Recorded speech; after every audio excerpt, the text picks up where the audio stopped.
अब बात कर लेते हैं जंग के बाद मिडिल क्लास से लेकर हर तबके के पॉकेट पर पड़ रही मार की। जी हाँ, तेल कंपनियों ने एटीएफ यानी कि जेट इंजन के दाम बढ़ा दिए हैं। इसके बाद हवाई सफर महंगा हो सकता है। जेट इंजन फ्यूल के दाम बढ़ा दिए हैं और ये 100% से ज्यादा महंगा हो चुका है। एविएशन टरबाइन फ्यूल यानी कि एटीएफ का रेट घरेलू एयरलाइंस के लिए केवल 8.5% बढ़ाया गया है। यानी कि अब 1 किलो लीटर एटीएफ फ्यूल यानी कि एयर टरबाइन फ्यूल 1,04,000 रुपए में मिलेगा।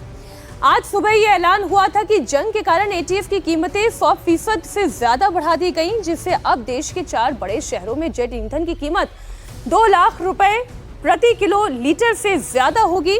लेकिन अब थोड़ी देर पहले ही सुबह 10 बजे ही ये खबर आई कि ये बढ़ोतरी 100% से घटाकर कुछ कम की गई है। यह बढ़ोतरी केवल नॉन शेड्यूल्ड, एडहॉक और चार्टर्ड फ्लाइट्स के लिए ही की गई है। ऐसे में अब उनका रेट जो पर किलो लीटर है वो 1,10,703 रुपए से बढ़ाकर 2,07,341 रुपए कर दिया गया है और ये इजाफा तकरीबन 114.5% बनता है। आप समझिए कि जंग किसी की है और जंग किस किस के बीच चल रही है, लेकिन पूरी दुनिया झेल रही है। पूरी दुनिया के लोग परेशान हैं अलग अलग तरीके से और हर सेगमेंट का आदमी परेशान है।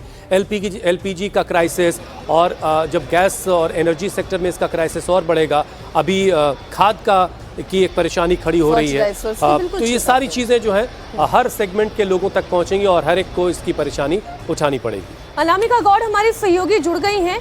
अनामिका, थोड़ा सा इसे सरल शब्दों में इसलिए आप समझाएं क्योंकि बहुत से लोग हैं ये जो एयर टरबाइन फ्यूल के बारे में नहीं समझ पाएंगे, और जो ये खबर आ रही है कि जो चार्टर्ड फ्लाइट्स हैं, जो एडहॉक फ्लाइट्स हैं, उनका खर्चा बढ़ने जा रहा है, तो आम लोगों पर इसका कितना असर पड़ेगा? अब जैसे यहाँ से दिल्ली से मुंबई कोई यात्रा करता है तो क्या उसकी यात्रा का किराया भी बढ़ने जा रहा है या नहीं?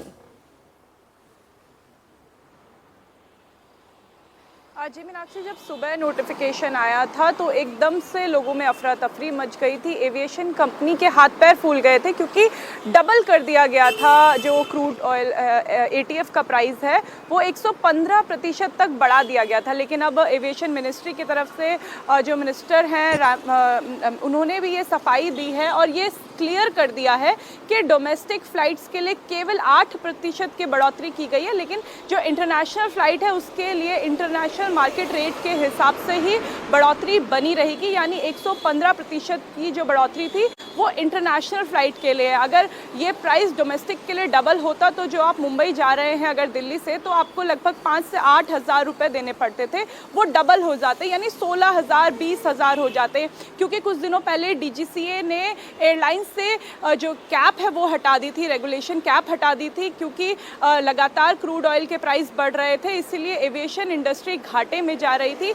मगर अब जो डोमेस्टिक फ़्लाइट के लिए प्राइस हाइक हुआ है वो 8% हुआ है। यानी अगर आप दिल्ली से मुंबई ट्रैवल कर रहे हैं किसी भी, या फिर दिल्ली से आप कोलकाता जा रहे हैं, जयपुर जा रहे हैं, तो आपकी जेब पर असर ज़रूर पड़ेगा, लेकिन वो असर 2 से 3 हज़ार रुपये तक का हो सकता है, जिसका निर्णय जो है वो एविएशन कंपनी करेंगी, एयरलाइंस कंपनी करेंगी। यानी एयर इंडिया अपने हिसाब से पैसे बढ़ाएगी, इंडिगो अपने हिसाब से पैसे बढ़ाएगी और टिकट में लिखा आएगा कि फ्यूल सरचार्ज बढ़ाया गया है। ये एडिशनल पैसे जो हैं वो चार्ज किए जा रहे हैं क्योंकि क्रूड ऑयल जो है वो महंगा हुआ है। उसके बाद सरकार ने एटीएफ के प्राइस बढ़ाए हैं। लेकिन अगर आप इंटरनेशनल ट्रैवल कर रहे हैं तो एविएशन कंपनीज़ का कहना है क्योंकि उन्हें जो मिडिल एशिया में चल रहा युद्ध है उसके चलते उन्हें लंबा चक्कर लेना पड़ रहा है। कई देशों में इस समय एयर स्पेस बंद है, इसीलिए एक लॉन्ग रूट से फ़्लाइट जा रही है, जिसके चलते उन्हें एक तो फ्यूल डबल खर्च करना पड़ रहा है और फ्यूल जो है उनको